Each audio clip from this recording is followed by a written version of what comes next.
사랑하는 여러분, 지금까지 살아오면서 얼마나 눈물을 흘리셨습니까?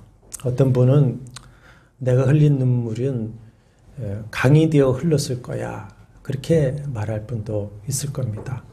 이 나이만큼 살았으니 이제 그만 눈물을 흘릴 일이 없었으면 바라지만, 모세가 시편 90편에서 한 기도처럼 우리의 연수가 70이요 강건하면 80이라도 그 연수의 자랑은 수고와 슬픔뿐이요. 오히려 옛부터 어른들이 하는 말이 뭡니까? 늙으면 눈물이 많아진다 했습니다. 더구나 예수 그리스도라고 하는 좁은 문을 들어온 성도가 가는 그 믿음의 길이라고 하는 것이 제 몫의 십자가를 지고 협착한 길을 가는 길이기 때문에 성도에게는 오히려 고난이 많고 눈물이 많을 수밖에 없습니다. 세상 사람들은 안으로도 될 일들을 성도는 울게 됩니다.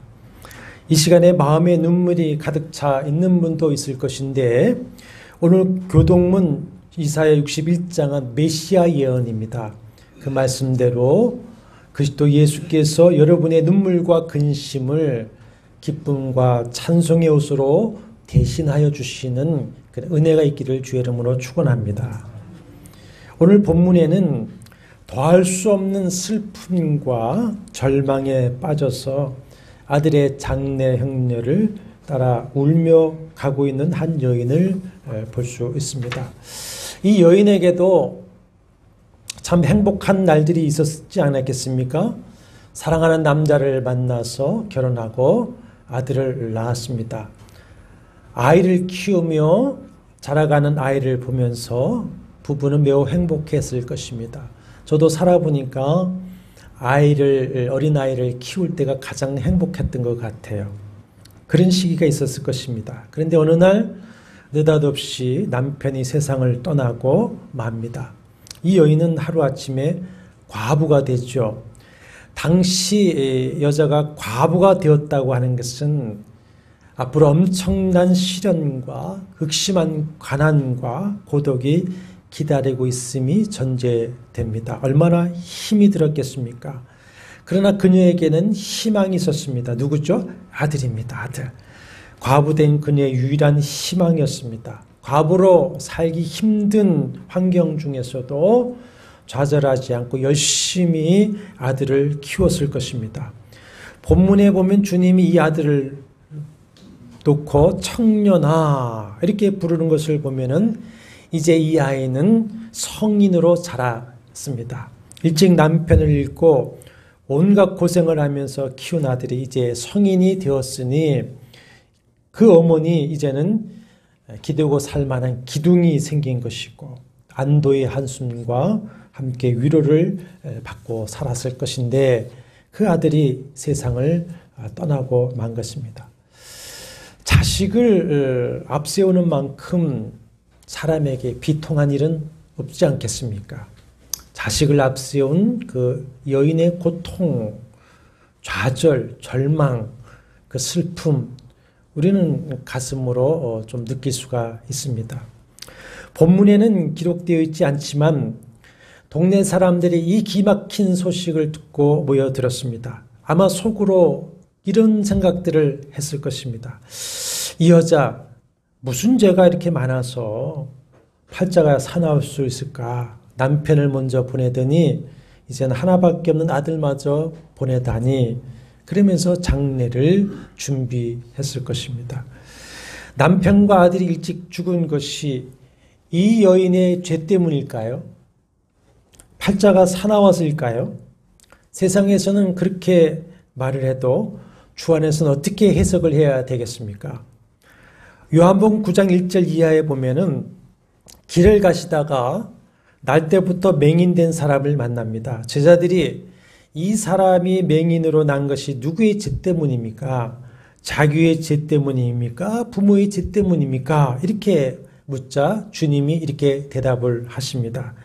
이 사람이나 그 부모의 죄로 인한 것이 아니라 그에게서 하나님이 하시고자 하는 일을 나타내고자 하심이니라 하시고는 그 맹인을 고쳐주십니다. 장례는 당일에 치루어집니다. 무더운 곳이기 때문에 하룻밤을 더 지내지 아니하고 저녁 5시, 6시경이면 죽은 자를 메고 나갑니다. 남자들이 관을 메고 나갔고 가족들이 그 뒤를 따르고 그 뒤에는 마을 사람들이 또 돈을 주고 산 호곡꾼들이 피리를 불고 고고를 하면서 뒤를 따릅니다. 나인성, 성이라고 해야 작은 성입니다. 성 밖에 있는 장지 멀지 않습니다. 이 작은 성을 빠져나가 장지까지 가는데 얼마나 시간이 걸렸겠습니까? 그 짧은 시간이죠. 그 짧은 시간 장례 행렬이 막 문을 빠져나갈 때에 예수님의 일행과 만나게 됩니다. 여러분, 이것이 우연일까요? 7장 1절에 보시면 예수님은 어제 가브나움에 계셨습니다. 10절까지는 가브나움에서 백부장의 하인을 고쳐주시는 장면입니다. 그런데 갑자기 11절에서는 예수님이 나인성에 나타나셨습니다. 11절에 뭐라고 시작합니까? 그 후에 그렇습니다. 이렇게만 읽으면은 나인성의 이야기와 이 가버나움의 이야기와 나인성의 이야기가 무슨 큰 시간적인 그 간격이 있는가 생각할 수가 있지만은 원어를 보니까 그 다음 날에 이런 뜻입니다. 그 다음 날에. 자, 가브나움은 갈릴리 호숫가에 있는 마을이고 나인성은 거기서부터 하루길 남쪽에 있습니다. 그러니까 어제 가브나움에서 주무시고는 아침 일찍 걸음을 재촉해서 어디로 오신 겁니까? 나인성으로 오신 것이죠. 왜 그렇습니까? 이 여인의 눈물을 닦아주시려고 오신 것인 줄로 믿습니다. 오늘 이 시간도 주님은 우리의 눈물이 변하여 기쁨이 되게 하고 한숨이 변하여 찬송이 되게 하시기 위해서 이 시간도 말씀과 성령으로 여기 찾아오신 것을 여러분 믿으시길 바랍니다. 이 주님을 꼭 만나시기를 바랍니다. 성을 막 빠져나가려는 장례 행렬과 성에 들어가려고 하는 주님이 마주서게 되었습니다. 무엇과 무엇이 만남입니까? 생명과 죽음의 만남입니다. 누가 누구와 맞부딪힌 겁니까? 생명의 주님이신 예수와 죄와 사망의 권세를 잡고 휘두르는 마귀와 맞부딪히는 장면입니다. 사망 권세를 가진 사탄이 마치 전리품인 양 한 젊은이를 관에 담고 슬픔에 통곡하는 그 어머니를 끌고 의기양양 성을 나오다가 생명의 주시요 하나님의 아들이신 예수와 맞부딪히는 것입니다. 자, 이럴 때 예수께서는 어떻게 하셔야 될까요? 만약에 주님이 그 장례 행렬이 지나도록 길가에 피하여 계셨다면 그때 주님을 따르던 제자들과 그리고 오늘 우리도 크게 실망하였을 것이고 그 모습을 보면서 마귀는 크게 승리의 웃음을 지었을 것입니다. 그러나 주님은 그 장례 행렬과 아니 사망 권세와 정면으로 대결을 하셨습니다. 13절에 보면은 주께서 과부를 보시고 불쌍히 여기셨다 말씀을 하고 있죠. 주님의 눈은 관을 뒤따르면서 슬피 우는 과부에게 고정이 되셨습니다. 복음서에 보면 예수께서 보셨다라고 하는 말이 40여 번 나오는데 주님의 눈은 항상 슬퍼하는 자, 고통당하는 자, 버림받은 자, 실패한 자, 병든 자를 먼저 보셨습니다. 사랑의 주님은 항상 인생의 무거운 짐을 지고 고통하는 사람을 먼저 보시고 불쌍히 여기셨습니다. 이 과부가 얼마나 슬플까, 얼마나 마음이 찢어질까, 얼마나 두려워하고 있을까, 얼마나 자기 팔자를 놓고 탄식하고 있을까. 주님의 눈은 그 과부의 마음을 보시고 불쌍히 여기셨습니다. 그 과부에게 다가가셔서 울지 말라 말씀하십니다. 우리가 슬픔을 당한 이들을 만날 때에 위로한답시고 울지 마, 울지 말어. 하지만 대부분 우리의 말은 빈말일 경우가 많습니다. 왜 그렇습니까? 그 슬픔을 우리는 해결해 주지 못하기 때문에 그렇습니다. 그러나 예수께서는 빈말로 울지 말라 하지 않으십니다. 주님께서 울지 말라고 말씀하시는 그것에서는 내가 너의 눈물을 씻겨주겠다. 약속이 담긴 하나님의 말씀이 있죠. 예레미야에게 예언하게 하셨던 그 말씀을 지금은 주님이 친히 그 어머니에게 하시고 있습니다. 예레미야 31장 15절과 17절 말씀인데 15절에서 17절입니다. 여호와께서 이와 같이 말씀하시니라. 라메에서 슬퍼하며 통곡하는 소리가 들리니 라헬이 그 자식 때문에 애곡하는 것이라. 그가 자식이 없어져서 위로받기를 거절하였도다. 여호와께서 이와 같이 말씀하시니라. 내 울음소리와 내 눈물을 멈추어라. 내일의 삭스를 받을 것인즉 그들이 그의 대적의 땅에서 돌아오리라. 여호와의 말씀이니라. 너희의 장래에 소망이 있을 것이라. 너의 자녀가 자기들의 지경으로 돌아오리라. 여호와의 말씀이니라. 그렇습니다. 예수님은 누구시죠? 여호와이십니다. 여호와. 삼위일체 여호와 하나님이시죠. 그 여호와 하나님으로 예레미야를 통해서 하셨던 그 말씀을 이제는 친히 이 어머니에게 하시고 있는 것입니다. 그리고는 그 관에 손을 대어 세우시죠. 그리고 명령하십니다. 뭐라고 명령하십니까? 청년아 내가 내게 말하느니 일어나라. 그러자 죽었던 청년이 살아서 일어납니다. 아마 주님은 그 청년의 손을 꼭 잡아서 그 과부의 어머니 손에 꼭 잡아 인도해 주셨겠죠. 그래서 어머니의 눈물이 기쁨이 되고 슬픔이 찬송이 되게 하셨습니다. 주님은 빈말이 아니라 실질적으로 그 과부를 위로해 주셨습니다.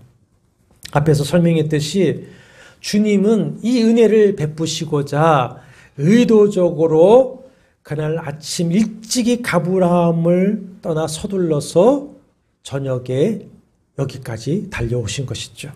그렇다면 주님이 이 장래 행렬을 세우시고는 죽은 청년을 다시 살리신 이유가 무엇일까요? 주님께서는 이 이적을 통해서 무엇을 보여주시고 무엇을 말씀하시려고 하시는 것입니까? 이 본문을 통해서 오늘 우리에게 주시는 말씀이 무엇일까요? 첫째는 이 표적을 통해 예수 자신이 바로 하나님이시요 생명의 주인이시라고 하는 것을 선포하시는 것입니다. 주님은 이 이적을 통해서 온 세상을 향하여 나는 사망 권세를 깨뜨리고 이기는 생명의 주요 하나님이다 선포하시는 것입니다. 영적인 눈으로 볼 때에 청년의 시체와 슬피 우는 어머니와 사람들을 전리품처럼 끌고 나오는 사탄은 자신이 사망 권세를 가진 가장 큰 권세자라고 의기양양했을 것입니다. 그러나 예수께서 청년아 내가 내게 말하노니 일어나라 말씀하시면서 청년을 살리실 때에 그 사탄은 아무런 손을 쓸 수가 없었죠. 청년을 죽음에 붙들어 놓을 수가 없었습니다. 사탄은 한 번 손을 쓰지 못하고 생명의 주께 굴복하고 만 것입니다. 로마서 14장 9절에서 예수님은 죽은 자와 산 자의 주가 되신다 선언을 하셨고 계시록 1장 18절에서는 세세토록 살아있어 사망과 음부의 열쇠를 가지셨다고 말씀하고 있습니다. 요한복음 11장 25절 26절에서 친히 이렇게 말씀하시죠. 나는 부활이요 생명이니 나를 믿는 자는 죽어도 살겠고 무릇 살아서 나를 믿는 자는 영원히 죽지 아니하리라 하셨습니다. 자, 본문에서 예수께서 죽은 청년을 살리실 때에 누구의 이름으로 말씀하시고 살리십니까? 청년아 내가 내게 말하노니 일어나라. 우리가 병든 자를 위해서 혹 기도할 때에 누구의 이름으로 합니까? 내 이름으로 기도합니까? 주님의 이름으로 기도하지 않습니까? 예수 이름으로 합니다. 그런데 예수는 누구의 이름으로 명령하시죠? 자기 이름을 하십니다. 내가 내게 명령하노니. 자기 이름으로 죽은 자를 명하여 살릴 수 있는 분은 누구밖에 없으십니까? 하나님밖에 없는 줄로 믿습니다. 생명의 주인이시고 전능하신 하나님밖에 없지요. 예수께서는 결정적으로 자신이 사망 권세를 이기고 부활하심으로써 자신이 성경이 말씀하고 예언하게 하신 그 생명의 주인이시요 하나님의 아들이신 것을 증거하셨고, 더불어서 그를 믿고 그와 연합한 성도는 그와 함께 이미 사망을 이긴 자라고 하는 것을 선포하시는 것입니다.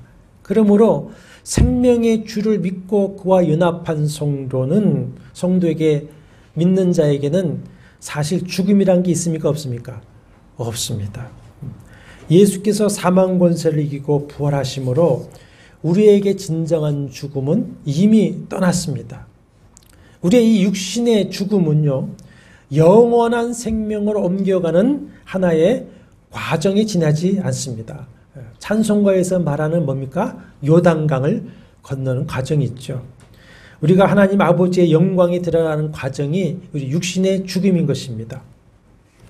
19세기 말 20세기 초에 영국에 로이드 존스 목사라는 분이 있었습니다. 당시 가장 위대한 칼빈주의 설교자라고 우리가 모두 인정을 하는 로이드 존스 목사가 이제 노년에 암으로 세상을 떠날 때의 일입니다. 다 생로병사 아닙니까? 가족과 주변에서 그의 치유를 위해서 간절히 기도하는 모습을 보고 로이드 존스 목사는 이렇게 말을 했다고 합니다. 내가 하나님 아버지의 영광에 들어가는 것을 가로막지 말라. 내가 하나님 아버지의 영광에 들어가는 것을 가로막지 말라. 성도의 죽음을 가리켜서 사망이라고 하지 않고 뭐라고 합니까? 잔다. 자고 있으면 아침에 깨어 일어나듯이 부활의 때에는 자고 있던 이 몸도 신령한 몸으로 깨어 일어나서 영광에 들어가게 되는 것입니다. 우리 역시 이 땅의 삶의 사명을 다 마치는 그날에는 주님의 영광에 들어갈 줄로 믿습니다. 그러므로 이 생명의 주님께 우리의 영혼뿐만 아니라 남은 인생도 다 맡기고 살아가야 할 것입니다. 거기에 뭐가 있습니까? 생명, 부활, 영광의 역사가 있게 될 줄 믿으시길 바랍니다. 주님은 우리에게 바로 이 메시지를 주시고자 과부의 죽은 아들을 살리신 것입니다. 또한 이 나인성 과부의 아들을 살려주신 이적을 통해서 현실적으로는 우리에게 주시는 주님의 메시지가 있는데, 울고 있는 과부를 보시고 불쌍히 여기신 주님은 오늘도 우리가 울고 있을 때에 우리를 주목하신다는 것입니다. 이 땅에 눈물 흘리지 않고 사는 사람이 있습니까? 인생 고해에서 눈물 없이 사는 사람은 없습니다. 울면서 태어나서 울면서 죽는다고 하지 않습니까? 심지어 하나님의 아들이신 예수도 이 땅에 계실 때에 여러 번 여러 가지 이유로 우셨다고 복음서에 기록되어 있습니다. 그래서 스펄전 목사는 이런 말을 했습니다. 하나님은 죄가 없는 자녀를 두신 일은 있어도, 죄가 없는 자녀는 누구죠? 예수 그리스도. 죄가 없는 자녀를 두신 일은 있어도 눈물을 흘리지 아니하는 자녀를 두신 일은 없다. 이렇게 말했습니다. 하나님의 아들 예수도 눈물을 흘리실 수밖에 없었죠. 근데 주님은 우는 자를 주목하십니다. 우리가 올 때 주님은 우리를 주목하십니다. 시편 56편 8절에 보면 다윗이 하나님을 향한 이런 기도를 합니다. 나의 눈물을 주의 병에 담으소서. 이것이 주의 책에 기록되지 아니하였나이까. 나의 눈물을 주의 병에 담는다는 것이 무슨 의미일까요? 주님의 마음에 담는다는 것이지 않겠습니까? 주님이 주목하신다는 거 아닙니까? 여러분, 자식의 눈물은 부모의 어디에 담겨집니까? 가슴에 담겨지는 겁니다. 나의 눈물을 주의 병에 담으소서. 주님의 마음에 담으신다는 거죠. 다윗은 젊은 나이에 죄 없이 10년을 도망자 생활하면서 얼마나 많은 수모와 모함과 상처와 고통을 당했는지 모릅니다. 살기 위해서 어떤 때는 미친 척을 해야만 했습니다. 그래서 매일 다윗은 울다시피 하면서 살았습니다. 내 눈물이 주야로 내 음식이 되었도다 그랬습니다. 내가 탄식함으로 피곤하여 밤마다 눈물로 내 침상을 띄우며 내 요를 적신하다. 밤마다 얼마나 많이 울었는지 모릅니다. 시편을 통해서 우리는 다윗이 우는 장면을 많이 볼 수가 있습니다. 그래도 다윗은 뭐가 있었냐면 믿음이 있었습니다. 믿음. 그래, 나는 하나님의 사랑받는 자녀야. 그러므로 내가 올 때 하나님은 내 눈물을 굉장히 소중히 보실 것이야. 사람들은 내 눈물을 보지 않는다 할지라도 주님만은 내 눈물을 반드시 보시고 귀중히 여기실 거야. 주님의 언약책에 그렇게 기록하셨어. 그러니까 나는 이렇게 기도할 수 있어. 주님, 나의 눈물을 주의 병에 담아 주십시오. 내가 옵니다. 내 눈물을 잊지 말아주세요. 그렇게 기도할 수가 있었습니다. 히스기야 왕은 자신이 죽을 병이 들어 더 이상 살 수 없다는 말을 들었을 때에 벽으로 돌아 누워서 대성통곡으로 하나님께 부르짖습니다. 그때 주님께서 이사야 선지자를 통해서 이렇게 말씀하시죠. 내가 내 기도를 들었고 내 눈물을 보았노라. 내 눈물을 보았노라. 하나님께서 히스기야의 눈물을 보시고 어디에 담으셨습니까? 주의 병에 담으셨습니다. 그리고 그를 긍휼히 여기셔서 15년을 더 살 수 있도록 생명을 연장해 주셨습니다. 물론 단순히 그를 더 살게 하신 것이 아니라 하나님을 경외하는 그를 통하여서 아수르로부터 이스라엘 지킬 수 있도록 그의 생명을 연장해 주신 것이죠. 어린 자식이 닭똥 같은 눈물을 뚝뚝 흘리고 있다면 그 모습을 보고 부모의 마음이 움직이지 않을 부모가 어디 있겠습니까? 자녀가 울면 부모의 마음은 움직이게끔 되어져 있습니다. 주님은 우리를 사랑하는 아버지시기 때문에 우리가 눈물을 흘릴 때에 우리를 외면하실 수가 없습니다. 우리가 울면 아버지 하나님의 마음이 움직입니다. 우리가 눈물을 보이면 하나님 아빠의 마음이 움직입니다. 눈물의 기도는 아버지의 마음과 그 보좌를 움직입니다. 자녀인 우리의 눈물을 닦아주시고 우리 눈물의 사연을 들어주시고 우리의 눈물이 찬송이 되게 하여 주실 것입니다. 그러면 주님 어떤 방법으로 우리의 눈물을 닦아주실까요? 어떤 방법으로 우리가 눈물 흘리는 문제를 다루어 주실까요? 과부의 아들처럼 당장 죽은 아들을 살려주실까요? 나사로를 사흘 만에 살리셨듯이 다시 살려주실까요? 그렇게 하시지는 않은 것 같습니다. 그렇다면 어떤 방법으로 우리의 눈에 눈물을 씻겨주시고 우리를 위로해 주실까요? 성경 전체를 보면 두 가지 답이 나옵니다. 하나는 히브리서 4장 16절에 그 방법이 기록되어져 있습니다. 잘하는 말씀입니다. 그러므로 우리가 긍휼하심을 받고 때를 따라 돕는 은혜를 얻기 위하여 은혜의 보좌 앞에 담대히 나갈 것이니라 그렇습니다. 여기에 때를 따라 돕는 은혜라고 하는 것은 내가 필요할 때마다 도와주시는 은혜가 있음을 말씀을 하는 것이죠. 주님은 내가 필요할 때마다 도와주실 은혜를 준비하고 계십니다. 그래서 우리가 주님 앞에 나아가면 필요를 따라 우리를 위로해 주시고 도와주시는 주님의 손이 기다리고 있는 것을 믿으시길 바랍니다. 우리가 그것을 다른 사람들에게 간증을 들을 필요가 없이 우리 자신이 이제까지 살아오면서 다 체험한 간증이지 않습니까? 분명히 좋으신 주님은 울고 있는 우리를 주목하십니다. 사랑의 아버지께서는 우리의 눈물을 소중히 여기시고 당신의 가슴에 담으십니다. 우리 문제가 어디에 있는가를 아시고 때를 따라 필요한 은혜를 허락해 주시면서 우리의 눈물을 닦아주시는 것을 여러분 믿으시기를 바랍니다. 또 한 가지 방법은 로마서 8장 28절에 나옵니다. 우리가 알거니와 하나님을 사랑하는 자 곧 그 뜻대로 부르심을 입은 자들에게는 모든 것이 합력하여 선을 이루느니라 하셨습니다. 모든 것을 합력하여 선을 이루게 하심으로 하나님은 우리에게 눈물을 씻어주시고 위로해 주신다는 것이죠. 자, 들어보시죠. 모든 것이 합력하여 선을 이루는 것입니다. 여러 가지 어려운 문제들, 꼬인 문제들, 복잡한 많은 문제들이 합력하여 선을 이루는 거, 이거요 굉장히 큰 그림입니다. 주님은 큰 그림을 그려 나가시는 것이죠. 이것을 우리가 금방 알 수 있는 게 아닙니다.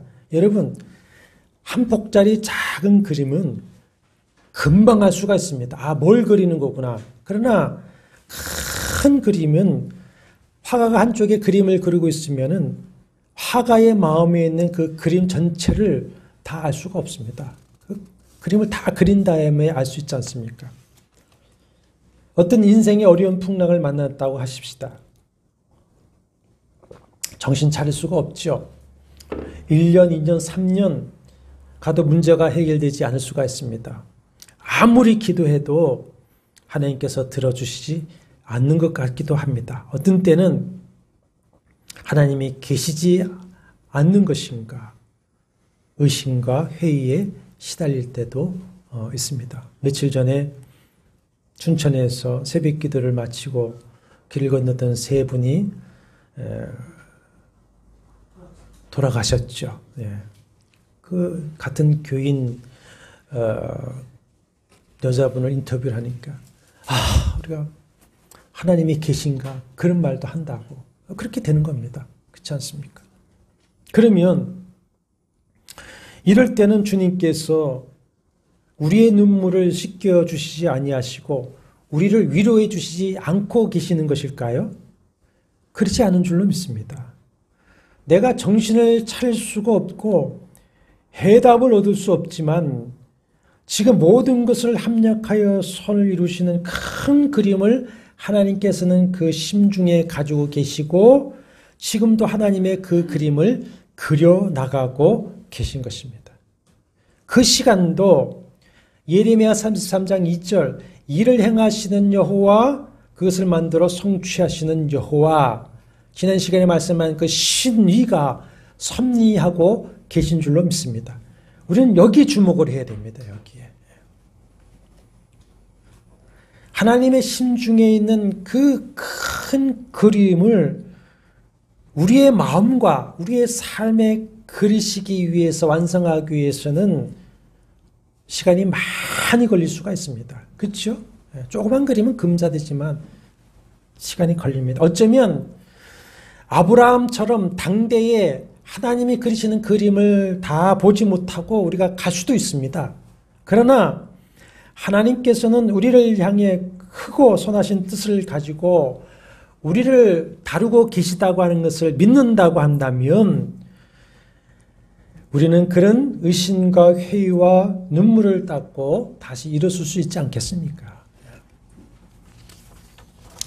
룻기에 나오는 나오미라고 하는 여자입니다. 그 나오미의 이름의 뜻은 희락입니다. 희락. 그러나 희락이라고 하는 이름의 뜻과 달리 참 기구한 마라, 괴로움의 삶을 나오미는 살아가게 됩니다. 유대 땅 베들레헴에 극심한 가뭄이 계속되니까 살아보려고 남편과 아들 둘을 데리고 요단강을 건너 모압 땅으로 이민을 갔죠. 거기서 10년을 살면서 아들 둘을 또 결혼까지 시키며 한동안은 잘 살았습니다. 근데 그 10년이라는 짧은 사이에 남편이 죽습니다. 또 얼마 가지 않아서 아들 둘마저 죽습니다. 집안의 남자들은 전부 다 죽고 젊은 가부 셋만 남죠. 다른 사람이 볼 때 정말 어떤 집안 같습니까? 저주받은 집안 같습니다. 왜 이런 고통과 아픔을 겪어야 하는 것인가? 하나님은 당장 그 대답을 해 주시지 않습니다. 그런데 우리가 룻기를 끝까지 읽어보면 그 모든 것이 합력하여 선을 이루어서 전화위복을 이루어 주시는 하나님의 큰 그림을 볼 수가 있습니다. 삶의 공고함을 당해서 나오미는 타국에서 이제는 더 이상 살 수 없다고 생각되어지니까 그래도 고향으로 가자. 고향으로 돌아가서 여호와를 섬기면서 살아야 되겠다. 그렇게 작정을 하고 베들레헴 고향으로 돌아옵니다. 그때 모압 며느리 둘 중에 룻이 시어머니와 하나님을 섬기겠다고 따라옵니다. 그 룻이 시어머니를 복양하겠다고 뭐하죠? 이삭을 줍습니다. 보아스의 눈에 나가서 벼이삭을 줍습니다. 보아스가 그 롯의 효심, 현숙함에 감동을 받고 기업 무르기를 통해서 땅을 사주고 롯을 아내로 맞이합니다. 이들이 낳은 아들이 오벳인데 이 오벳이 이새를 낳고 이새가 누구를 낳습니까? 다윗을 낳습니다. 이 다윗은 메시아 왕국의 예표가 되는 다윗 왕국을 세우게 되고요. 다윗의 혈통에서 누가 나오셨죠? 예수 그리스도, 하나님의 아들, 하나님의 나라 구원을 이루는 예수 그리스도가 나오게 된 것입니다. 이것이 하나님의 뭡니까? 큰 그림이었어요. 그림. 물론 나오미의 곤고함의 원인은 하나님께 있지 않고 누구에게 있습니까? 나오미에게 있는 겁니다. 그러나 하나님은 나오미와 롯의 그 공고함을 통해서 하나님의 뜻을 이루시기 위해서 합력하여 선을 이루어 가시고 전화위복을 통해 그들을 위로하시면서 하나님이 뜻하신 그 큰 그림을 그리고 계셨던 것이죠. 만약 나오미와 룻이 모압 땅에서 그런 삶의 고통을 당하지 아니했다면 베들레헴으로 돌아오지 않았을 것이고 룻이 보아스와 결혼하지도 않았을 것입니다. 이렇게 하나님은 그들이 당한 그런 삶의 눈물에 합력하여 선을 이루셔서 하나님의 큰 그림, 다윗 왕의 혈통을 조성하시고 인류를 구원하는 구속사의 길을 열어 놓으신 것이죠. 이런 엄청난 하나님의 그림의 계획을 그 공고한 삶을 당할 때에 나오미와 룻이 알 수 있었습니까? 알 수 없었습니다. 주변 사람 역시 전혀 알 수가 없었습니다. 그들의 눈에는 저주받은 것 같이 기구한 팔자가 되어버린 나오미와 며느리 룻의 모습만 보였을 것입니다. 그래서 나오미가 고향으로 돌아가자 사람들이 그녀를 알아보고 뭐라고 말을 하냐면은 이가 나오미냐. 나오미의 뜻이 뭐라고요? 희락입니다. 희락. 이건 서류적 감탄문이라고 하는 것인데요. 반가움과 함께 연민과 함께 조롱도 섞인 겁니다. 이가 나오미냐? 희락인데 왜 이렇게 되어버렸니? 반갑기도 하고 연민도 생기기도 하고 조롱하기도 하는 말이 이가 나오미냐? 그래서 나오미가 나를 나오미 희락이라고 하지 말고 나를 마라라 하라. 괴로움이라고 해라. 그렇습니다. 그러나 하나님께서는 그 마라가 된 나오미 그 눈물을 닦아주시려고 모든 것이 합력하여 선을 이루게 하시면서 그를 위로해 주시고 하나님의 구원의 역사를 이루어 가신 것입니다. 그 하나님의 계획하신 큰 그림을 그려 나가시는 것이죠. 우리가 그림을 그릴 때에 우리가 실수할 수 있을 겁니다. 잘못된 물감을 떨어뜨릴 수도 있을 것입니다. 그러나 하나님께 맡기면 하나님이 덧칠을 하시고 하나님의 아름다운 큰 그림을 그려 나가실 줄로 믿습니다. 진실로 하나님을 경외하고 사랑하며 신실하게 신앙생활하는 사람들 중에서도 문제가 해결되지 않아서 아파하는 사람들이 많이 있습니다. 현실에 답답하고 눈물을 흘리는 이들이 많이 있습니다. 그러나 오늘 말씀을 따라 우리가 믿기는 주님께서 때를 따라 돕는 은혜를 주시든지 아니면 모든 것이 합력하여 선을 이루게 하시려고 하는 큰 계획을 갖고 계시든지 둘 중에 하나라고 하는 것입니다. 말씀을 맺겠습니다. 하나님 아버지는 자녀된 우리의 눈물을 절대로 외면할 수가 없습니다. 우리의 울음소리를 들으십니다. 우리의 눈물을 주의 병에 담으십니다. 우리의 눈물이 눈물로 끝나지 않게 하실 줄로 믿습니다. 눈물을 흘리며 씨를 뿌리는 자는 기쁨으로 거두리로다. 울며 씨를 뿌리러 나가는 자는 반드시 기쁨으로 그 곡식단을 가지고 돌아오리라.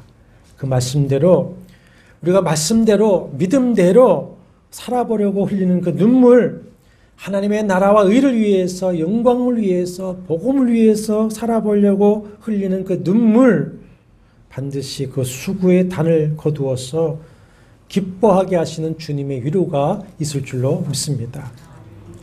사람들은 울지 말라고 하는데 아닙니다. 우십시오. 많이 우십시오. 저는 눈물은 하나님께서 우리 사람에게 주신 가장 귀한 보석 같은 선물이라고 생각합니다.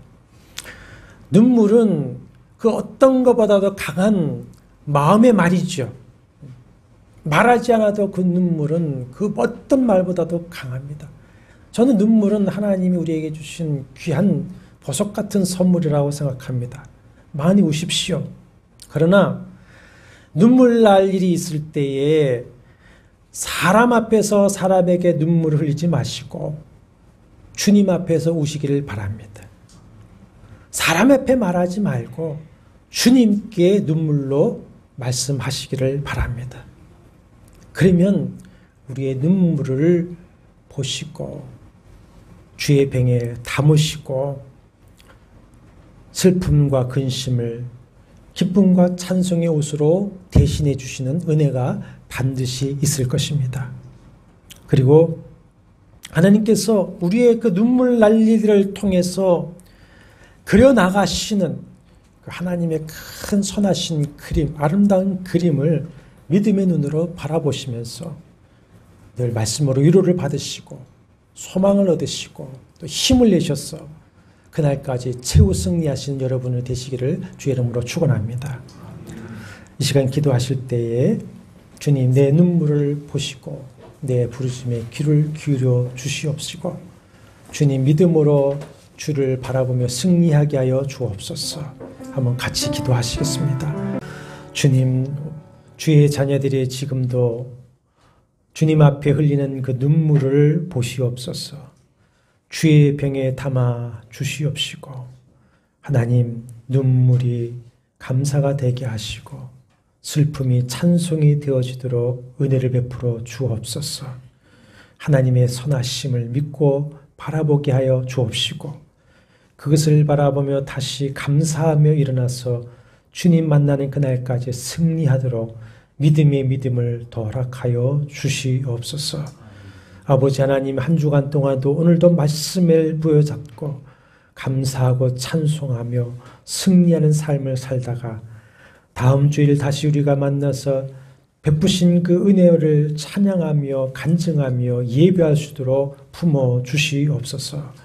예수님의 이름으로 간절히 기도하옵나이다. 아멘.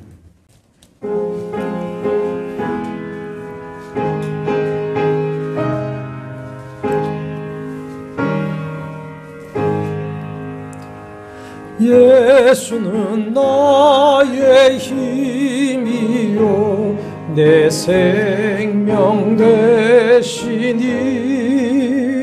구주 예수 떠나 살면 죄 중에 빠지리 눈물이 앞을 가리고 내 맘에 그 짐 쌓일 때 위로하고 힘 주실 주 예수 예수는 나의 힘